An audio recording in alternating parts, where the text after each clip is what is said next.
Hello എന്തല്ല അപ്പോൾ ഇന്ന് ഞാൻ വന്നിട്ടുള്ളത് ക്രിസ് ക്രോസ് കേക്കിൻ്റെ റെസിപ്പി ആയിട്ടാണ് കേട്ടോ. റെസിപ്പി അല്ല, പിന്നെ ചെയ്യുന്ന ഡീറ്റെയിൽഡ് വീഡിയോ ആയിട്ടാണ്. അപ്പോൾ ഞാൻ ഫസ്റ്റ് ടൈമാണ് അത് ചെയ്തിട്ടുള്ളത്. അപ്പോൾ എന്താ പറയുക, കസ്റ്റമറിൻ്റെ റിവ്യൂ കേട്ട് വല്ലാണ്ട് ഷോക്കായി പോയൊരു കേക്ക് കൂടാണ് കേട്ടോ അത്. അപ്പോൾ കസ്റ്റമർ ആരാന്നൊക്കെ ഉള്ളത് ഞാൻ പിന്നീട് പറയാം.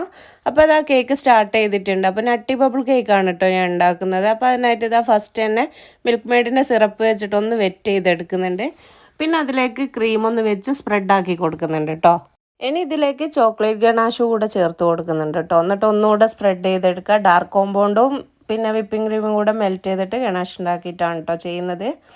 അപ്പോൾ ഈ ഒരു ഫ്ലേവർ നല്ല ടേസ്റ്റാണ്. ഇതുപോലെ ചെയ്യാത്തവരുണ്ടെങ്കിൽ ഒന്ന് ട്രൈ ചെയ്ത് നോക്കാം കേട്ടോ. ഇനി ചോക്ലേറ്റ് ഗനാഷിൻ്റെ മുകളിലായിട്ട് കുറച്ച് ബൂസ്റ്റ് പൊടി കൂടെ ഇട്ട് കൊടുക്കുന്നുണ്ട് കേട്ടോ. പിന്നെ അതിൻ്റെ മേലേക്ക് നട്ട്സും പിന്നെ ചോക്കോ ചിപ്പ് വൈറ്റും ഡാർക്കും കൂടെ മിക്സ് ആക്കി ഇട്ട് കൊടുക്കുക. ഇനി അടുത്ത ലെയർ വെച്ച് ഇതേപോലെ തന്നെ വെറ്റ് ചെയ്ത് പിന്നെ ക്രീം സ്പ്രെഡ് ചെയ്ത് ഈ പ്രോസസ്സ് തന്നെ ചെയ്തെടുക്കുക കേട്ടോ. അപ്പോൾ 2 ലെയറാണ് കേട്ടോ ഈ 3 കേക്കിലുമായിട്ട് വെച്ച് കൊടുക്കുന്നത്. 2 ലെയർ വീതം 3 കേക്ക് ആക്കിയിട്ടാണ് ചെയ്തിട്ടുള്ളത്. അപ്പോൾ ഫസ്റ്റ് കേക്ക് ലൈറ്റ് ലാവൻഡർ ഷെയ്ഡാണ് കേട്ടോ കൊടുത്തിട്ടുള്ളത്. പിന്നെ അപ്പോൾ പേസ്റ്റൽ ഷെയ്ഡാണ് 3 സെലക്ട് ചെയ്തിട്ടുള്ളത്. അപ്പോൾ അതൊന്ന് ക്രീം കോട്ട് ചെയ്ത് പിന്നെ അതിൽ ക്രീം തേച്ചൊന്ന് സെറ്റാക്കി എടുക്കുന്നുണ്ട് കേട്ടോ. അപ്പോൾ ഫസ്റ്റ് ടയർ ഇവിടെ സെറ്റ് ആയിട്ടുണ്ട്. അപ്പോൾ ഇതാ ഞാൻ ഫിനിഷ് ചെയ്ത് മാറ്റി വെച്ചിട്ടുണ്ട്. ഇനി സെക്കൻഡ് ടയർ ഒന്ന് റെഡിയാക്കി എടുക്കാം. അപ്പോൾ ഇതൊരു ലൈറ്റ് ഗ്രീൻ വെച്ചിട്ടാണ് കേട്ടോ കോട്ട് ചെയ്തെടുക്കുന്നത്. അപ്പോൾ അതും കൂടെ നമുക്കൊന്ന് ഫിനിഷ് ചെയ്തെടുക്കാം. അങ്ങനെ രണ്ടാമത്തെ ടയർ ഇത് ഏകദേശം ഫിനിഷ് ആക്കി എടുക്കുന്നുണ്ട്. അപ്പോൾ ഫിനിഷ് ചെയ്തതിന് ശേഷം അതും ഫ്രിഡ്ജിലേക്ക് മാറ്റിയിട്ടുണ്ട് കേട്ടോ.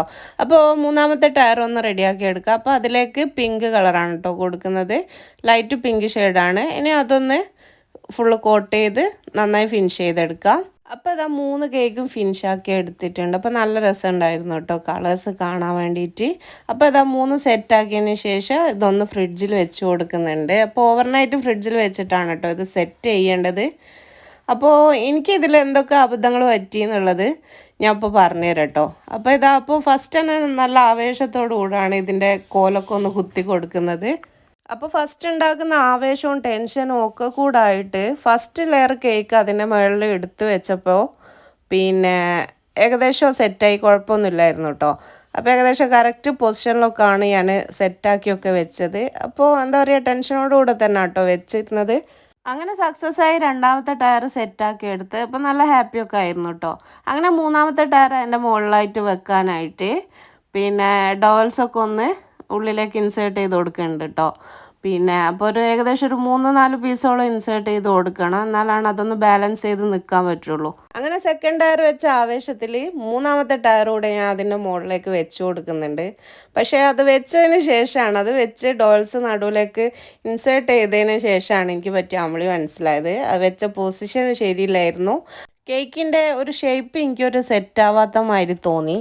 അങ്ങനെ ഞാൻ പിന്നെ അതിനെ എടുത്ത് എന്താ പറയുക ഇൻസേർട്ട് ചെയ്ത സ്റ്റിക്കൊക്കെ മാറ്റി രണ്ടാമത് പിന്നെ റീപ്ലേസ് ചെയ്തിട്ടോ. റീപ്ലേസ് ചെയ്തപ്പോൾ പിന്നെ അതിൻ്റെ കോർണറൊക്കെ ജസ്റ്റ് അങ്ങോട്ടും ഇങ്ങോട്ടൊക്കെ ഒന്ന് ഇതായി. കേക്ക് വിചാരിച്ച അത്ര പെർഫെക്ഷനിൽ വന്നില്ല കേട്ടോ.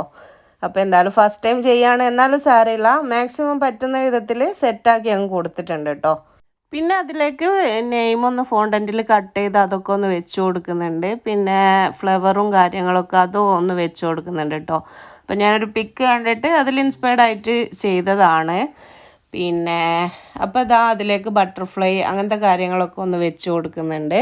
അപ്പോൾ ഇതാ ഫൈനൽ കേക്കിൻ്റെ ലുക്ക് ഇതാണ്. അപ്പോൾ എല്ലാവർക്കും ഇഷ്ടമായോ? ഇഷ്ടമായാൽ ഒന്ന് കമൻറ്റിൽ അറിയിക്കട്ടോ. എങ്ങനെയാണ് ഞാൻ വെച്ചതിൽ എന്തെങ്കിലും മിസ്റ്റേക്ക് ഉണ്ടോ കാര്യങ്ങളൊക്കെ ഒന്ന് പറയട്ടോ. അപ്പോൾ ഞാൻ ഫോട്ടോ ഒക്കെ എടുത്തപ്പോൾ സാറ്റിസ്ഫൈഡ് ആയിരുന്നു. അങ്ങനെ അതൊക്കെ സെറ്റാക്കിയതിന് ശേഷം കേക്ക് നേരെ ഫ്രിഡ്ജിൽ കൊണ്ടുപോയി പിന്നെ കേക്ക് ഡെലിവറി ചെയ്യാൻ പറഞ്ഞിട്ടുണ്ടായിരുന്നു കേട്ടോ. അപ്പോൾ ഞാൻ ഒക്കെ പറഞ്ഞിട്ടുണ്ടായിരുന്നു. ഏകദേശം ഒരു 24 കിലോമീറ്റേഴ്സ് ഡിസ്റ്റൻസ് ഉണ്ട് കേട്ടോ. പിന്നെ അങ്ങനെ ഞാൻ കേക്കൊക്കെ ആയിട്ട് ഓട്ടോയിലായിരുന്നു പോയിട്ടുണ്ടായിരുന്നത്. അപ്പോൾ റോഡ് പണി നടക്കുന്നതുകൊണ്ട് തന്നെ റോഡ് നല്ല കുലുക്കുന്നുണ്ടായിരുന്നു.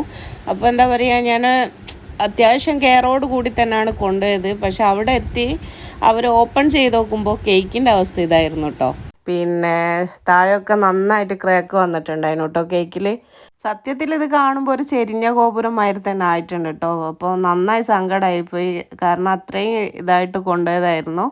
പിന്നെ ഓട്ടോയിലുള്ള കുലുക്കം കൊണ്ടൊക്കെ തന്നെയാണ് അടിയിലത്തെ ടയർ ഫുള്ള് ക്രാക്ക് ആയിട്ടുണ്ട് കേട്ടോ. പിന്നെ ആകെയുള്ളൊരു സമാധാനം കേക്ക് വേറെ ആർക്കുമല്ല, എൻ്റെ അനിയത്തിൻ്റെ മോള് ബർത്ത്ഡേ ആയിരുന്നു കേട്ടോ. അപ്പോൾ അവൾക്ക് വേണ്ടിയിട്ട് ഉണ്ടാക്കിയിട്ടുള്ളതാണ്. അങ്ങനെ കേക്ക് എന്താ പറയുക, ഞാൻ തന്നെ വീഡിയോ ഒക്കെ എടുത്ത് എന്താ പറയുക ഒക്കെ ഏകദേശം ഒരു സെറ്റപ്പ് ആക്കി കൊടുത്ത് ഓള് മുറിച്ചിട്ടോ. അപ്പോൾ ഒരു സൈഡ് നന്നായിട്ട് ഇതുപോലെ ഒന്ന് പോയിട്ടുണ്ടായിരുന്നു. പിന്നെ ഓള് കേക്കൊക്കെ മുറിച്ചു. പിന്നെ ഓളെ ഫ്രണ്ട്സിനൊക്കെ അടുത്ത വീട്ടിലുള്ളവർക്കൊക്കെ കൊണ്ടു കൊടുത്തു. അപ്പോൾ ഓള് ഹാപ്പി ആയിട്ടുണ്ട്. പക്ഷേ എനിക്ക് ചെറിയൊരു സങ്കടം ഉണ്ടായിരുന്നു. അപ്പോൾ ഇന്നത്തെ വീഡിയോ എങ്ങനെയുണ്ട്? എല്ലാവർക്കും ഇഷ്ടമായില്ലേ? അപ്പോൾ ഇഷ്ടമായാൽ ലൈക്ക് ചെയ്ത് സപ്പോർട്ട് ചെയ്യുക. ബൈ.